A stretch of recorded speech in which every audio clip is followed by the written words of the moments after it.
अगला चैप्टर हमारा भर्ती।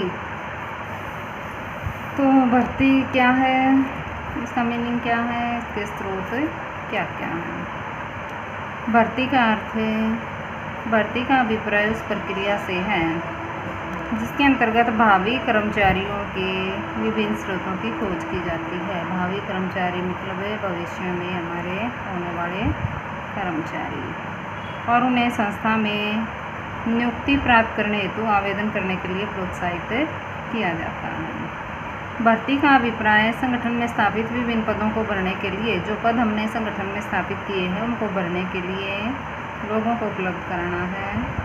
इस प्रक्रिया में यह प्रयास किया जाता है कि अधिक से अधिक लोग आवेदन पत्र भेजें ताकि चयन करने में आसानी रहे। भर्ती के अंतर्गत अधिक से अधिक लोगों को आकर्षित किए जाने के प्रयास के कारण ही इसे सकारात्मक प्रक्रिया कहा जाता है। उसके बाद है भर्ती की डेफिनेशन। तो फिलिपो के अनुसार भर्ती का अर्थ है भावी कर्मचारियों को खोजने और उन्हें संगठन में रिक्त पदों के लिए आवेदन करने हेतु प्रोत्साहित करने की प्रक्रिया है।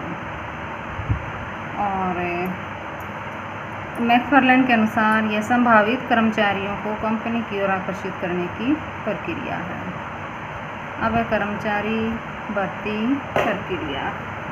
तो फर्स्ट है कर्मचारियों की मांग। भर्ती प्रक्रिया कर्मचारियों की मांग के निर्धारण से प्रारंभ होती है। सबसे पहले ये देखा जाता है कि कौन से डिपार्टमेंट में कितने कर्मचारियों की ज़रूरत है। मांग के निर्धारण से प्रारंभ होती है। सभी विभागीय प्रबंधकों द्वारा अपने अपने विभाग में कर्मचारियों की आवश्यकता का निर्धारण करके कर्मचारी प्रबंधक को सूचित कर दिया जाता है। सेकंड है भर्ती के स्रोतों की पहचान। सबसे पहले मांग का निर्धारण कर लिया, उसके बाद भर्ती के स्रोतों की पहचान की जाती है कि किन किन स्रोतों के माध्यम से हम भर्ती कर सकते हैं। कर्मचारी प्रबंधक के पास जब सभी विभागों से कर्मचारियों के मांग पत्र पहुंच जाते हैं तो वह अपने अनुभव और ज्ञान के आधार पर यह निश्चित करता है कि विभिन्न पदों के लिए अलग अलग योग्यता वाले कर्मचारियों को कहां से उपलब्ध कराया जाए। भर्ती के विभिन्न स्रोतों का इसके लिए अध्ययन किया जाएगा। तीसरा, इच्छुक लोगों को आमंत्रण। अब स्रोतों का पता लगाने के बाद इच्छुक लोगों को आवेदन करने के लिए आमंत्रित किया जाता है।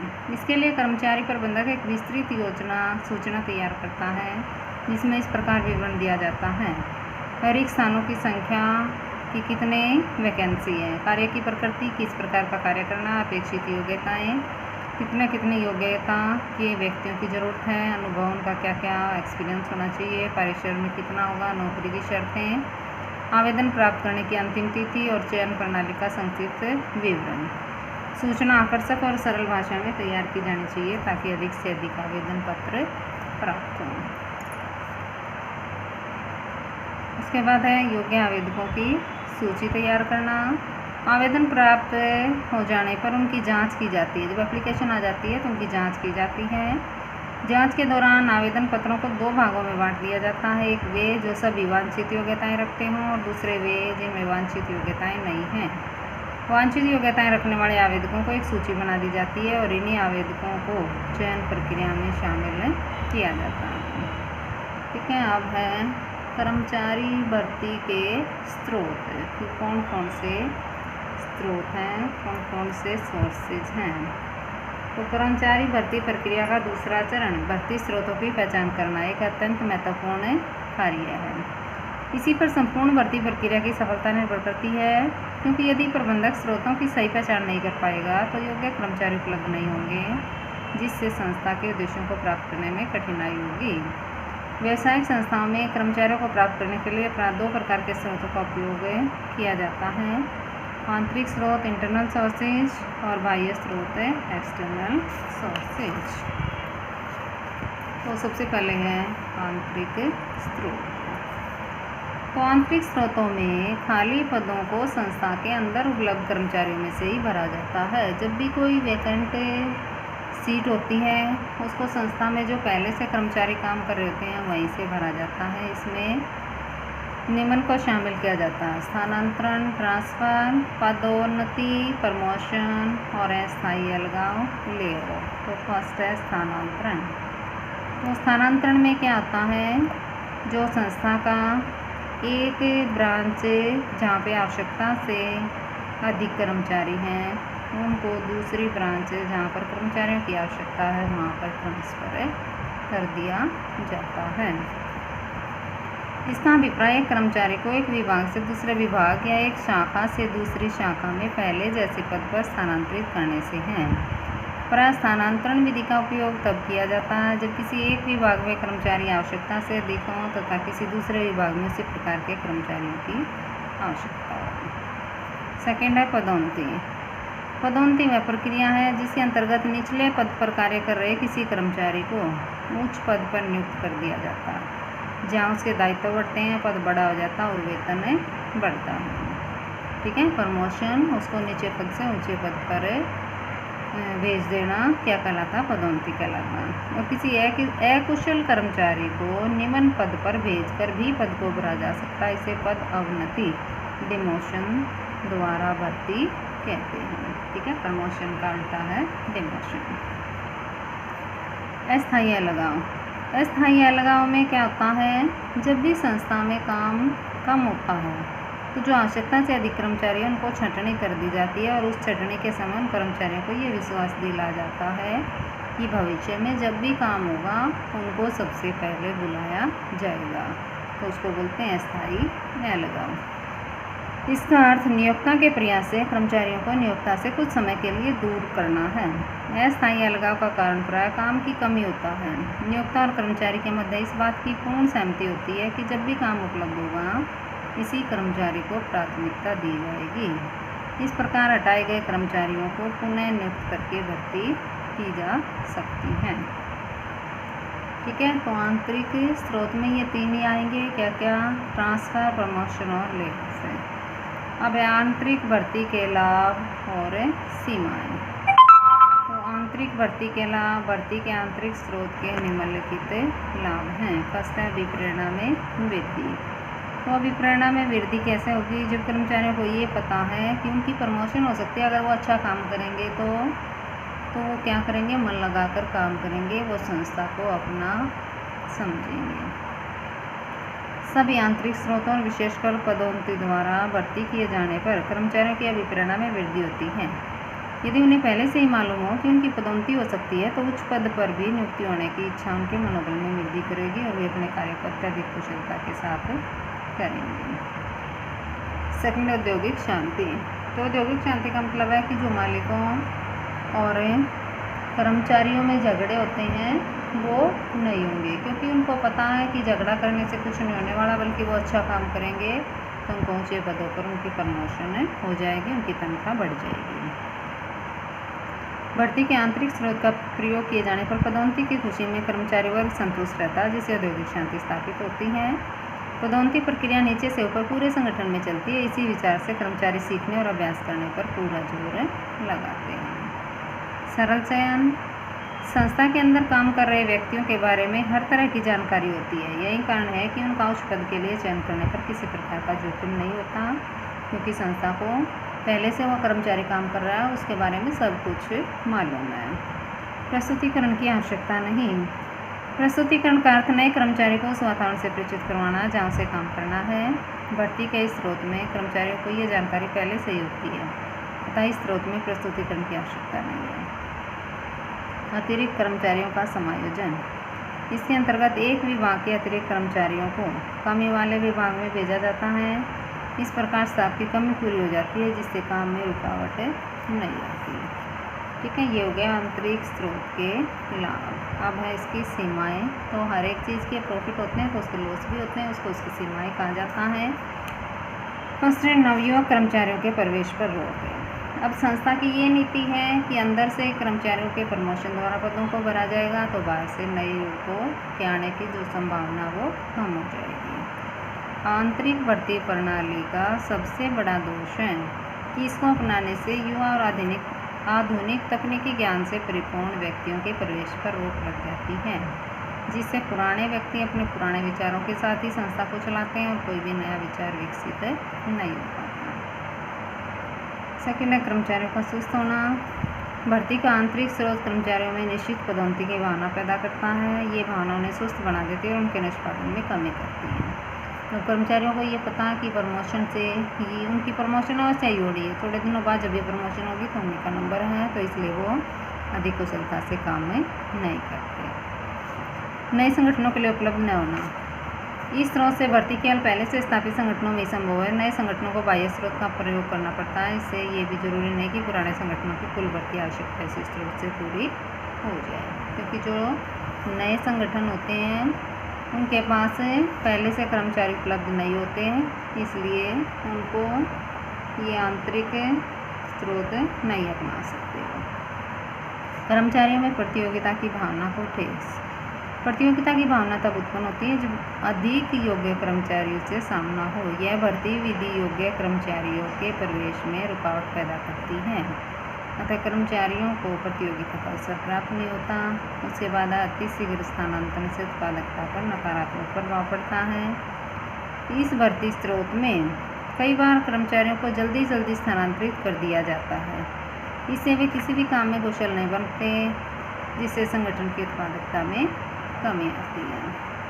ठीक है, ये थे भर्ती के आंतरिक स्रोत और इसके बाद है भर्ती के बाहरी स्रोत हैं। तो कर्मचारियों की भर्ती के बाह्य स्रोतों का अर्थ है खाली पदों को भरने के लिए संस्था के बाहर से व्यक्तियों को आमंत्रित करना। ठीक है, जब संस्था के बाहर से लोगों की भर्ती की जाती है तो उसको बाहरी स्रोत कहते हैं। बाह्य स्रोत का उपयोग अधिकतर निम्न स्तर के पदों को भरने के लिए किया जाता है। कई बार कुछ विशिष्ट पदों को भरने के लिए भी इसका उपयोग किया जाता है, जैसे इंजीनियर, चार्टर्ड अकाउंटेंट आदि की नियुक्ति करना।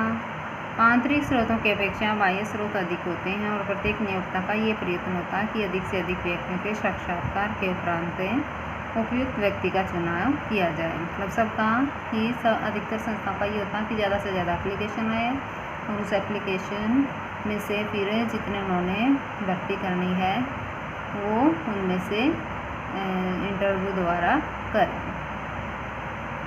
तो भर्ती के मुख्य बाह्य स्रोत निम्नलिखित हैं। प्रत्यक्ष भर्ती, आकस्मिक बुलाव, विज्ञापन माध्यम, रोजगार कार्यालय, प्लेसमेंट एजेंसी, प्रबंध परामर्शदाता, कैंपस भर्ती, संस्तुति या सिफारिश, श्रम ठेकेदार, प्रसारण और वेब प्रकाशन।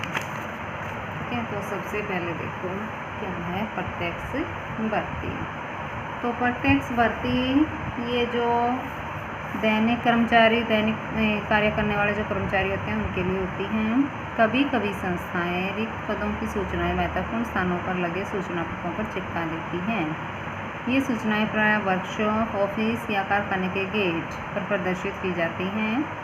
इच्छुक व्यक्ति सूचना से प्रेरित होकर वांछित पद के लिए आवेदन करते हैं। भर्ती का ये माध्यम प्रायः अकुशल व्यक्तियों के लिए प्रयोग किया जाता है।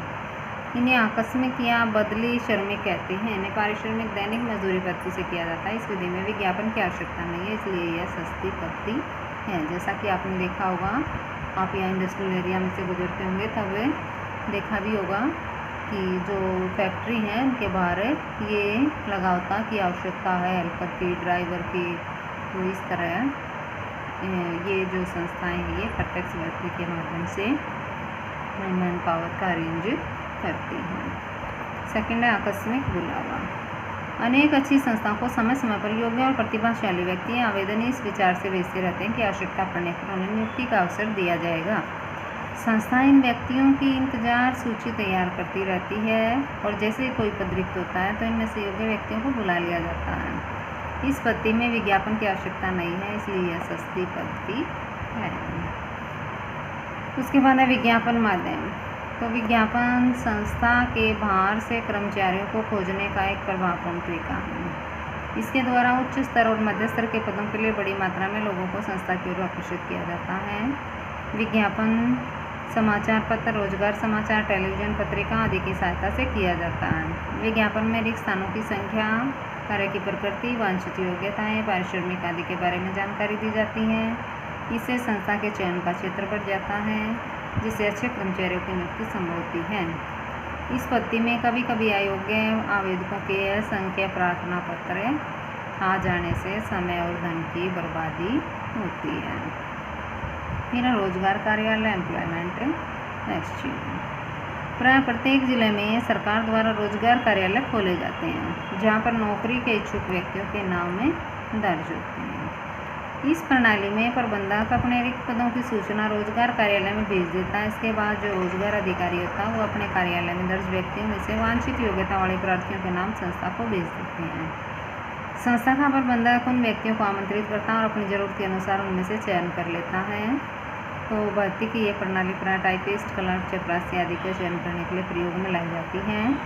इनके आंकड़े नवीनतम न होने के कारण इन द्वारा उपलब्ध कराए गए कर्मचारी प्राय बहुत उपयोगी नहीं होते।